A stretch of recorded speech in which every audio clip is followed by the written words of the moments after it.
السلام عليكم ورحمة الله وبركاته. ازيكم يا حبايبي؟ اخباركم ايه؟ النهاردة بقى انا ماشية في السوق وراح اجيب سمك، فقابلني نوع سمك هو يشبه للبوري بس هو مش بوري. بس يعني شكله شدني كده، فسألت الراجل بتاع السمك السمكية دي تنفع تتعمل فسيخ؟ اللي هيشوفها كده هيقول بوري. لا، هي مش بوري، هي قشرتها تخينة شوية عن البوري، بس هي نفس شكل البوري اهو. ويعني ايه، رخيصة جدا، الكيلو منها ب50 جنيه. يعني الكيلو ده انا جايبه الكيلو منه ب50 جنيه السمك ده. فانا قلت للراجل انا هعمله فسيخ، قال لي لا خديه وعلى ضمانتي. فايه رأيكم هنعمله مع بعض وهنشوف هو في التوفير احسن بكتير. بصوا زي البوري انا عامله معاكم قبل كده البوري بردك على القناه، يعني برضو نشف بالمنظر دوت كده، وعملته معاكم فسيخ كان طالع تحفه. فانا قلت النهارده اقول لكم بقى على نوع السمك الرخيص ده ب50 جنيه الكيلو، ولو اتعمل فسيخ هيبقى كله لحم واحلى كمان من البوري. فاحنا هنشوف لو انا عملته وطلع فسيخ الفسيخه بتاعته حلوه وطعمها جميل زي الفسيخ اللي احنا بنعمله، هنجيب منه ونعمل يبقى ارخص واوفر من الفسيخ او البوري. يلا بقى تعالوا نعتمد الطريقه ونعملها. بسم الله الرحمن الرحيم. نشوف هنحضر ايه معانا ونعمل بقى الفسيخ بتاعنا. دلوقتي انا حطيت السمك اهو بتاعي. شوف حجم السمكية ما شاء الله كبير وحلو جدا اهو، شايفين حجمها قد ايه. فانا برضو هعملها معاملة البوري بالظبط. هنشف برضو النخشوش بتاعها، انا غسلاها وسبتها برضو حوالي 12 ساعة في المطبخ زي البوري بالظبط. هعمل نفس المعاملة بتاعة البوري، بس احنا كل مشكلتنا ان احنا عايزين نعرف السمك دوت هينفع للتخليل ولا مش هينفع. انا جبت ورا ونصيبي، ادعوا لي بقى ان ربنا يجبرني كده ويطلع ايه حلو، ما يكونش طعمه وحش او ما يبقاش زي الفسيخ، فانا هزعل جدا. فانا قلت اقول لحبايبي لو هو طلع كويس هقول لكم تجيبوه، واوفر بكتير بكتير من الفسيخ اللي احنا بنروح بنجيبه ب 150 و 140 جنيه الكيلو. فده هيبقى اوفر بكتير. انا هو نشفت النخشوش برضو بتاع السمك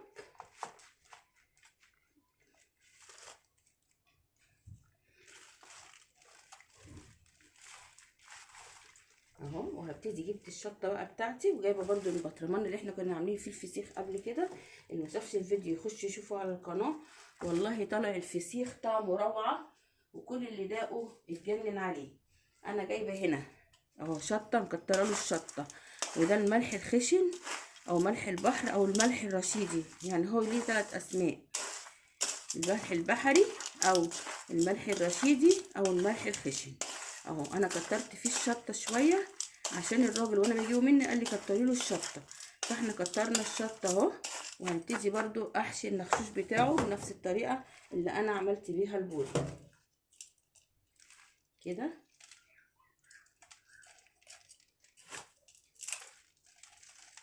انظروا بقى عشان هي السمكيه كبيره فلازم نحط لها ملح يكفيها ما تبقاش دلعه معانا. اهو بصوا، نفتح النخشوش بتاعها كده ونملى بالمعلقه كده.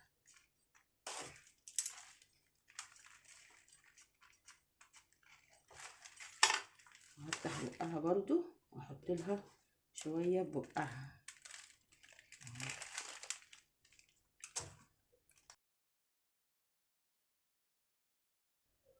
انا جبت البرطمان ده انا كنت مخلله فيه قبل كده. هبتدي برضو في اسفل البرطمان اروح حاطه معلقتين من الشطه والملح كده،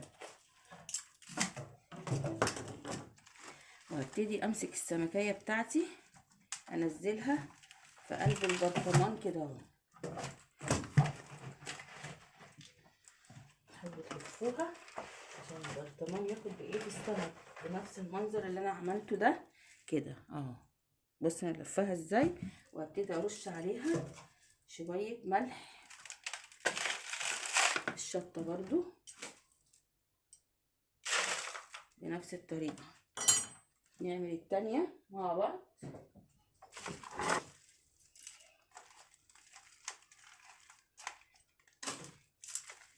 اهم حاجه تملي النخشوش بتاعها بالملح والشطه.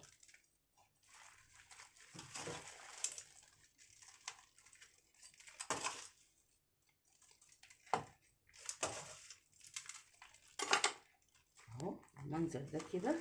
يا رب يطلع حلو، يوفر لنا في حق الفسيخ اللي احنا بنروح ندفع فيه اسعار غاليه قوي.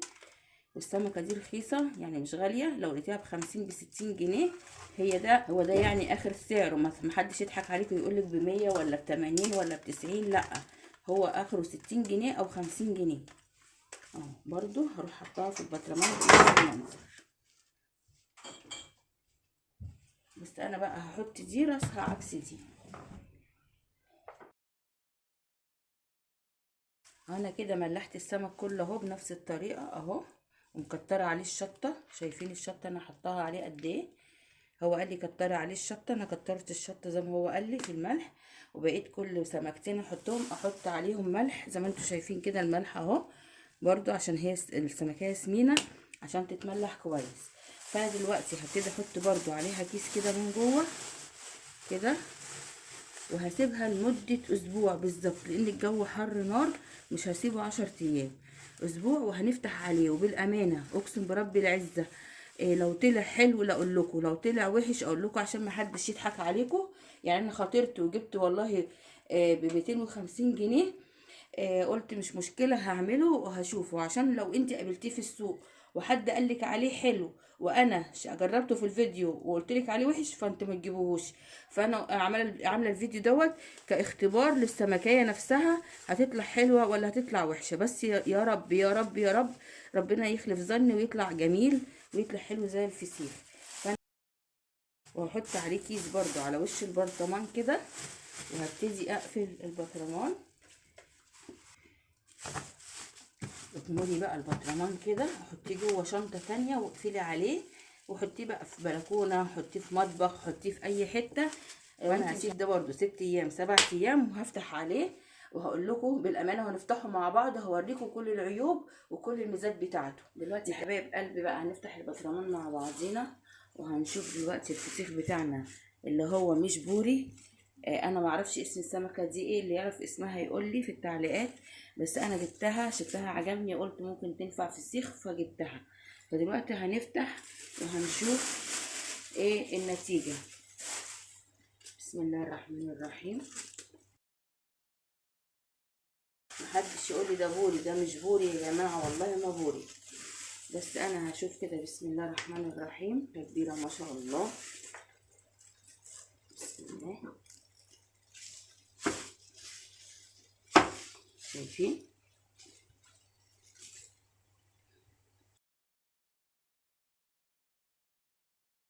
شوفوا بقى حجم الفسيخه ما شاء الله اهو. اللي يشوف يقول بوري، بس هو مش بوري خالص.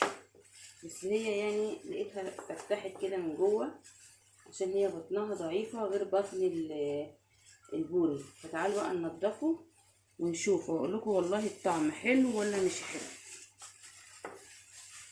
انا هنضفه كده معاكم. بسم الله.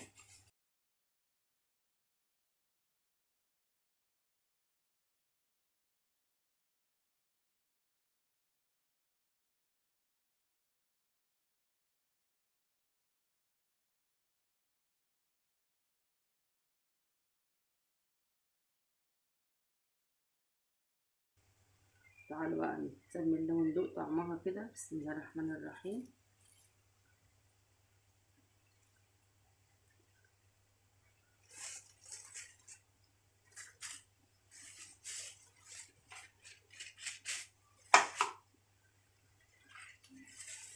هي مقربة شوية للبوري، بس انا حاسة ان لحمها مايل عن البوري. يعني البوري بيبقى لحمه ماسك بعضه كده، ف مش عارفة يعني حاساها ان هي مش طعم البوري خالص. فمحدش يجيب السمك ده. لو لقيتيه في السوق وحد قالك ده بتاع فسيخ ما تجيبوهوش. بصوا اللحم مايل قوي قوي قوي.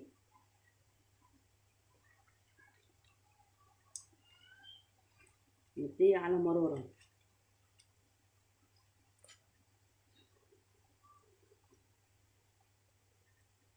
بصوا متفصص من بعضيها. مش حلو يا جماعة، محدش يجيبه. يلا عوض على الله في الفلوس اللي انا دفعتها.